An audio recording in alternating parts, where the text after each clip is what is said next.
Rowdy sheeter ಒಬ್ಬನನ್ನು ಬರ್ಬರವಾಗಿ ಕೊಲೆಗೈದಿರುವ ಘಟನೆ ಹಾಸನ ಜಿಲ್ಲೆಯ ಅರಸೀಕೆರೆ ತಾಲೂಕಿನಲ್ಲಿ ನಡೆದಿದೆ. ನವಾಜ್ ಕೊಲೆಯಾದ ರೌಡಿ ಶೀಟರ್ ಹಾಸನ ಜಿಲ್ಲೆಯ ಅರಸೀಕೆರೆ ನಗರದ ಹೊರವಲಯದ ಚಿಕ್ಕ ತಿರುಪತಿ ರಸ್ತೆಯ ಕಾರೆಹಳ್ಳಿ ಸಮೀಪ ಈ ಘಟನೆ ನಡೆದಿದೆ.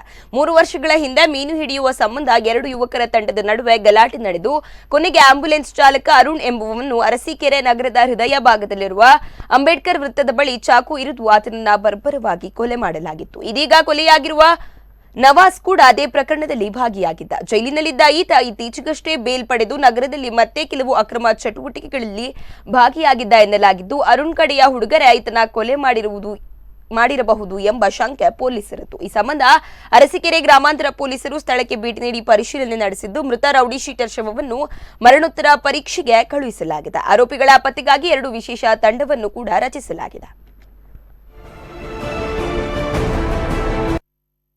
ಅರಸೀಕೆರೆ ಯಾವ ಥರ ಆಗಿದೆ ಅಂದರೆ ಎಲ್ಲೆಲ್ಲೋ ಹಾಕಿ ಕರ್ಕೊಂಡು ಹೋಗಿ ಫೋನ್ ಮಾಡಿ ಕರ್ಕೊಂಡು ಹೋಗಿ ಮರ್ಡರ್ ಮಾಡ್ತಾರೆ ಅಂದರೆ ಜನಕ್ಕೆ ಹೆದರಿಕೆ ಸೃಷ್ಟಿಯಾಗಿದೆ ಸರ್. ಅರಸೀಕೆರೆಯಲ್ಲಿ ಈ ಕೊಲೆಯಿಂದ ಜನಕ್ಕೆ ಹೆದರಿಕೆ ಸೃಷ್ಟಿಯಾಗಿದೆ.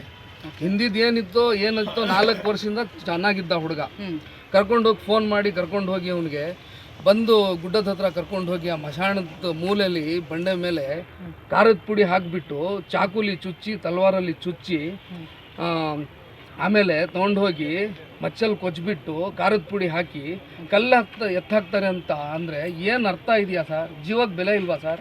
ಆಗಬೇಕು ಸರ್. ಆ ಒಮ್ಮನಿಗೆ ಒಬ್ಬನೇ ಮಗ, ರಿಟೈರ್ಡ್ ಟೀಚರು. ಯಾವ ನವಾಜ್ ಅಂತ ಹುಡುಗ ಹೋಟ್ಲು ಬಿಸ್ಕೊಂಡಿದ್ದ. ಸ್ವಲ್ಪ ದಿನ ಈ ಲಾಕ್ಡೌನ್ ಅಂತ ಹೇಳಿಬಿಟ್ಟು ಹೋಟ್ಲು ಬಂದ್ ಮಾಡಿದ್ದ. ಅದು ಅವರು ಜೊತೆಲೇ ಇದ್ದವರೇ ಫೋನ್ ಮಾಡಿ ಕರೆದ್ಬಿಟ್ಟು ಇದು ಮಾಡಿ ಕೊಲೆ ಮಾಡಿದ್ದಾರೆ. ಹೆಂಗೆ ಎಲ್ಲಿ ಕೊಲೆ ಆಗಿದ್ದು? ಅವನು ನವಾಜ್ ಅಂತ, ಅವನು ಹೋಟ್ಲ್ ನಡೆಸ್ಕೊಂಡಿದ್ದ. ಅವ್ರ ಜೊತೆಲಿ ಇದ್ದವರೇ ಸರ್ ಮಾಡಿರೋದು. ಅವನಿಗೆ ಕರ್ಕೊಂಡೋಗಿ ಫುಲ್ ಕುಡಿಸ್ಬಿಟ್ಟು